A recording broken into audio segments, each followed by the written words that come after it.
Mais ce qui est vrai est que contrairement au terme Allah, les autres appellations de Dieu ne sont que des attributs de Dieu. Mais Allah est le nom propre de Dieu. Et lorsque l'Écriture, par exemple, dit de Dieu qu'il a une bouche, nous ne devons pas comprendre par là que Dieu a une bouche semblable à celle des humains. Non, Dieu parle, mais il parle sans bouche. Il voit, mais il voit sans yeux. Il écoute, il entend, mais sans oreille. Il saisit sans main. Et Abdul Majid affirme qu'Allah a une bouche. En fait, il se contredit. À un moment, il dit qu'il parle sans bouche. Et dans une vidéo, il affirme qu'Allah a une bouche. Consciemment ou inconsciemment. Cela implique que si le potier ne peut pas avoir de raison, ne peut pas se transformer en argile pour comprendre la qualité de l'argile, pourquoi croire ou accepter ou admettre un seul instant que le créateur de la matière s'est transformé en un être humain? Il est venu sur la terre pour chercher à comprendre les problèmes de l'homme qu'il a créé par le souffle de sa bouche. Par le souffle de sa bouche. Dieu parle, mais il parle sans bouche.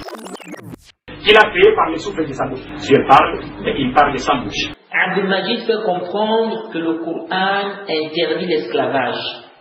Mais les Arabes qui pratiquaient l'esclavage, les pratiquaient en transgression des enseignements coraniques, qui interdit l'esclavage. Par exemple, pour terminer, je vais dire, par exemple, la Bible encourage par exemple l'esclavage. Mais le Coran abolit l'esclavage. Wallahi hadha kadhibun.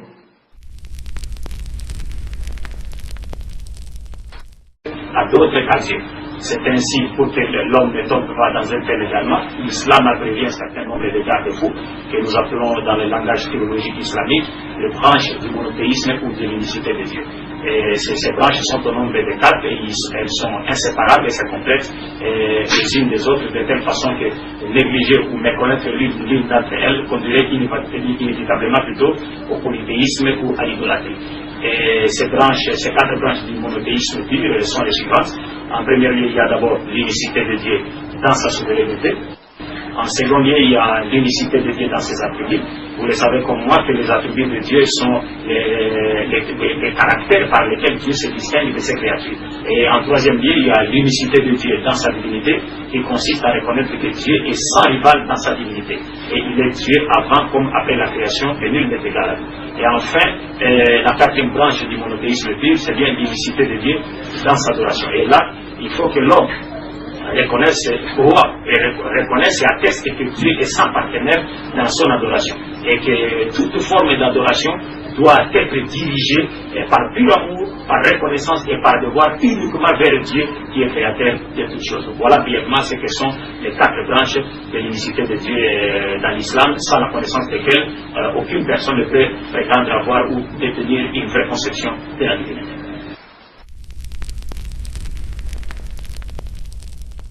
بهذا الدين وأنتم في أفضل العمل الذي هو أفضل العمل على الإطلاق.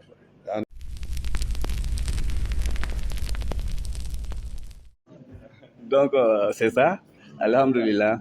Donc aujourd'hui notre sentiment c'est un sentiment de joie et plaisir.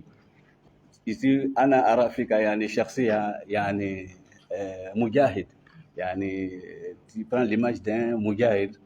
Donc quand vous parlez, j'ai l'image des Sahaba, ceux qui ont pris l'initiative d'être dans d'autres contrées.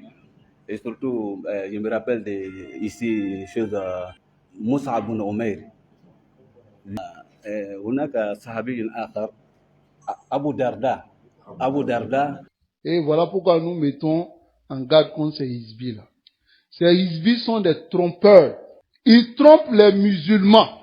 Et vous voyez, ceux-là, ils sont allés chez les gens du Koudis. Ils ont dit quoi? Antum fi afzolil amal. Regardez ce gars-là. Bon, on dit ils sont trompeurs, on dit faut pas, on va dire. Ils ont trompé les musulmans ou pas? Au cas où Djanfa ou Momo Djanfa. Ils les ont trompés. Comment vous pouvez dire que ces gens, les personnes là, c'est Djané, Abdul Majid, et puis l'autre là, il s'appelle comment? Berté. Ces gens-là sont fi afzolil amal. Ils sont dans la meilleure action. Ce qu'ils sont en train de faire, c'est la meilleure action. Il ne s'est pas limité à ça, hein. Il dit alal itlaq, de façon absolue. Ça, c'est pas la tromperie des musulmans, c'est quoi? Islamoka Dina, la religion des musulmans. Regardez ce gars-là. Tout ce qu'on vient de dire là, c'est clair ou bien c'est pas clair? Est-ce que ceux-là doivent faire la dawa? Il ne doit même pas parler dans la religion d'Allah. Mais quelqu'un qui dit il est docteur, c'est lui qui s'assoit pour dire vous êtes dans la meilleure action à l'itlaq, de façon absolue. Quelqu'un qui dit il est docteur. Hein? In kunta tujamil. Si tu veux flatter, la tujamil fi dinillah. Faut pas flatter dans la religion d'Allah parce que l'égarement et la guidance des gens en dépend. Les gens qui t'écoutent, ce sont des trompeurs. Panakulu haza wala karama. Ce sont des trompeurs. Ils trompent les musulmans. Et tu trouves l'un d'entre eux qui va dire non, qu'il y a un qui ressemble aux compagnons. Et regardez-moi ça. Hein? Quand il le voit, c'est comme il a vu. C'est quel compagnon même? Abu Darda. Yallah. Allah Moussa. Et ce sont ces Dakatirs-là qui encouragent ceux-là dans leurs actions. Même quand ils vont dans d'autres pays, même au Burkina. Quand ils vont rester avec, ils vont prendre des photos avec les docteurs qui sont là-bas.